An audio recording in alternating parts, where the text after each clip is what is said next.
कक्षा 8 के बच्चे, मेरी गणित की कक्षा में आपका स्वागत है। आज हम पाठ ले रहे हैं चतुर्भुज की रचना। चतुर्भुज की रचना के अंतर्गत या हमें कोई भी रचना करनी है तो हमें ये देखते हैं कि हमें कुछ चीज़ें दी हुई हों।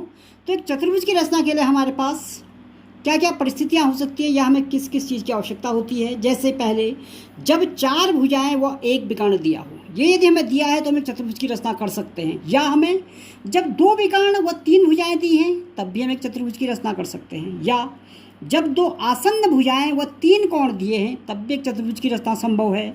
या जब 3 भुजाएं व इनके बीच के 2 कोण दिए हुए हों तब भी हम एक चतुर्भुज की रचना कर सकते हैं। तो आज हम पहली चीज़ लेंगे, जब 4 भुजाएं व एक विकर्ण दिए हुए हैं तो हम चतुर्भुज की रचना किस प्रकार करते हैं, आज हम उसकी रचना करेंगे। चतुर्भुज की रचना के अंतर्गत है एक चतुर्भुज की रचना जब चारों भुजाएं और एक विकर्ण की लंबाई दी हो। हमें एक चतुर्भुज की रचना करनी है। लिखा है निम्न चतुर्भुज की रचना कीजिए।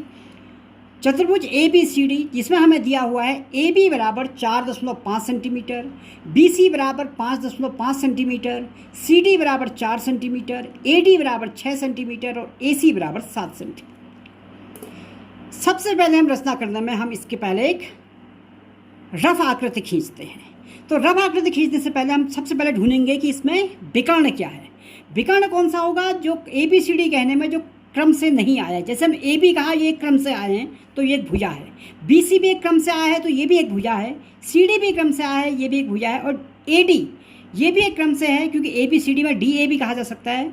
उसके बाद है ए सी, ए के बाद बी नहीं है, सीधे सी है, तो यही हमारे पास इसका विकर्ण है। ये इसे हल करने की एक ट्रिक है जिसका हम प्रयोग करेंगे। तो सर्वप्रथम हम इसकी एक रफ आकृति खींचते हैं। तो विकर्ण को हम सीधी रेखा में इस प्रकार से खींच देंगे कि जैसे हमने एक विकर्ण खींचा, इस बिंदु को ए कहा और इस बिंदु को सी कहा। चूंकि ये रफ आकृति है इसलिए हम इसको नाप भी नहीं रहे हैं। ए और सी हमें मिल गया है। अब 2 बिंदु बचे हैं जो हैं क्रमशः बी और डी। मान लीजिए बी ऊपर है और डी नीचे है। तो इस प्रकार ये है, इसे हम ऐसे यदि मिलाएं, ए बी, बी सी, ए सी और ए बी सी डी, ये बिंदु डी होगा, और सी डी। तो हमारे पास है अभी ए बी का मान हमारे पास है 4.5 सेंटीमीटर, बी सी हमारे पास है 5.5 सेंटीमीटर, सी डी हमारे पास है 4 सेंटीमीटर, ए डी हमारे पास है 6 सेंटीमीटर और विकर्ण इसका है ए सी जो है 7 सेंटीमीटर। अब हम इस चतुर्भुज की रचना को प्रारंभ करते हैं।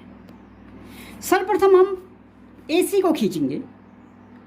ए सी हमें एक रेखाखंड खींचना है जिसकी लंबाई है 5 सेंटीमीटर। स्केल की मदद से हम लेंगे ए और 5 सेंटीमीटर दूर एक बिंदु हमने लिया, दूसरा बिंदु ले, इसको हमने मिला दिया। इसको मिलाने का अर्थ है कि हमें ये ए सी भुजा यानी इसका एक विकर्ण हमें प्राप्त हो चुका है। ये ए है और ये सी है। अब हमें ए से इसको यदि हम इस रफ आकृति को देखें तो ए से बी की दूरी 4.5 सेंटीमीटर है, 4.5 सेंटीमीटर, और सी से बी की दूरी 5.5 सेंटीमीटर है। इसकी अब हम रचना यहाँ नीचे इसमें करेंगे। ए से हमें दूरी बिंदु लेना है 4.5 सेंटीमीटर दूर है, यानी ए बी की दूरी 4.5 है। इसके लिए हम प्रकार को स्केल के ऊपर रखते हुए फैलाएंगे। ये 4 है और ये 5 है, इसके बीच की दूरी होगी 4.5 सेंटीमीटर। हमने 4.5 सेंटीमीटर का एक चाप खींचा, 4.5 सेंटीमीटर का एक चाप खींचा, यानी अब हम कह सकते हैं कि ए से इस पूरे चाप के बीच की दूरी 4.5 सेंटीमीटर है। अब इसी प्रकार यदि हम ऊपर यहाँ रफ आकृति को देखें तो सी से बी की दूरी है 5.5 सेंटीमीटर, यानी सी से हमें 5.5 सेंटीमीटर का एक चाप खींचना है। वो हम यहाँ फिर से खींचेंगे। ए से हमने 5.5 सेंटीमीटर का एक चाप खींचा जो सी से खींचेंगे और ये से यहाँ मिलेगा, यानी सी से ये सारी दूरी 5.5 सेंटीमीटर की है। तो हमें एक बिंदु बी हमें प्राप्त हो चुका है। बिंदु बी यदि हमें प्राप्त हो चुका है तो ए से हम बी को मिलाएंगे और ए से और बी से अब हम सी को भी मिला लेंगे। यानी ये दूरी हमारे पास 7 सेंटीमीटर हमें ज्ञात हो चुकी है। ये दूरी है 5.5 सेंटीमीटर, इसी का चाप हमने लिया था। और ये दूरी है 4.5 सेंटीमीटर, इसका भी हमने चाप लिया था। अब हमारा चतुर्भुज आधा बन चुका है, एक त्रिभुज इसका बन चुका है। अब हम इसको नीचे से A से D के बीच की दूरी हमारे पास है 6 सेंटीमीटर, यानी यहाँ से 6 सेंटीमीटर का एक चाप नीचे को हमें खींचना है।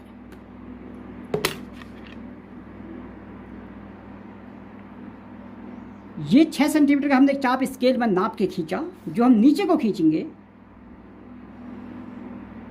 इसके प्रत्येक बिंदु की दूरी इस A से 6 सेंटीमीटर होगी। और पुनः यहाँ देखें तो C से D के बीच की दूरी है 4 सेंटीमीटर, यानी C से इस बिंदु से एक चाप हमें खींचना है जो 4 सेंटीमीटर लंबा होगा।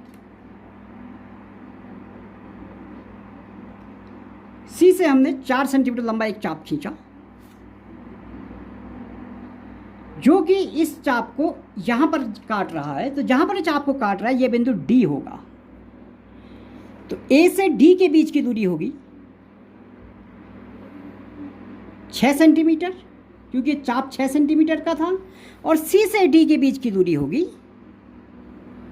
4 सेंटीमीटर, क्योंकि ये चाप 4 सेंटीमीटर का था। इस प्रकार हमें एक चतुर्भुज प्राप्त हो चुका है, जो है A, B, C और D। यही वो चतुर्भुज है जिसे हमने 4 भुजा और एक विकर्ण की सहायता से बनाया है, और यही इस चतुर्भुज की रचना है।